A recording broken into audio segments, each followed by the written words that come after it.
જામનગરના સર્જન સાથે 41.86 લાખની છેતરપિંડી શેરબજારમાં રોકાણના બહાને 5 સામે ગુનો નોંધાયો। જામનગરમાં એક જાણીતા ઓર્થોપેડિક સર્જન સાથે શેરબજારમાં રોકાણના બહાને 41.86 લાખની છેતરપિંડી થઈ છે। આ મામલે સિટી બી ડિવિઝન પોલીસ મથકમાં એક શેર બ્રોકિંગ કંપનીના ડાયરેક્ટર સહિત 5 વ્યક્તિઓ સામે વિશ્વાસઘાત અને છેતરપિંડીનો ગુનો નોંધવામાં આવ્યો છે। પાર્ક કોલોની વિસ્તારમાં રહેતા અને અંબર સિનેમા રોડ પર ઓર્થોપેડિક હોસ્પિટલ ચલાવતા ડો. કિશોરભાઈ સાજનમલ મહેશ્વરી, ડો. કે. એસ. મહેશ્વરી એ આ ફરિયાદ નોંધાવી છે।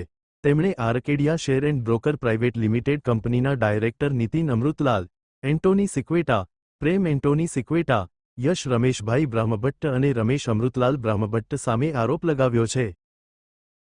જામનગર શહેર સિટી બી ડિવિઝન પોલીસ સ્ટેશનમાં દાખલ થયેલી ગુનાહિત વિશ્વાસઘાતની ફરિયાદ મુજબ જે આ કામના ફરિયાદી છે એમના દ્વારા આ કામના આરોપીઓ આર્કેડિયા શેર અને બ્રોકર પ્રાઇવેટ લિમિટેડના ડાયરેક્ટર અને હોદ્દેદારો એમના ફરિયાદમાં જણાવેલ જુદી જુદી 6 કંપનીના શેરો જેની કુલ કિંમત આશરે 41,86,556 રૂપિયા જેટલી થાય છે એની ખરીદી કરેલ હોય, પરંતુ એ વ્યવહારો ફરિયાદીના ડિમેટ એકાઉન્ટના બદલે કંપનીના એકાઉન્ટમાં રાખેલા હોય અને તે પોતાના અંગત વપરાશમાં લઈ આરોપીઓ દ્વારા ફરિયાદી સાથે ગુનાહિત વિશ્વાસઘાત કરેલું હોય એ બાબતની ફરિયાદ સિટી બી ડિવિઝનમાં નોંધવામાં આવેલી છે, જેમાં ભારતીય ન્યાય સંહિતાની કલમ 316(5) અને 54 મુજબનો ગુનો દાખલ કરવામાં આવેલો છે।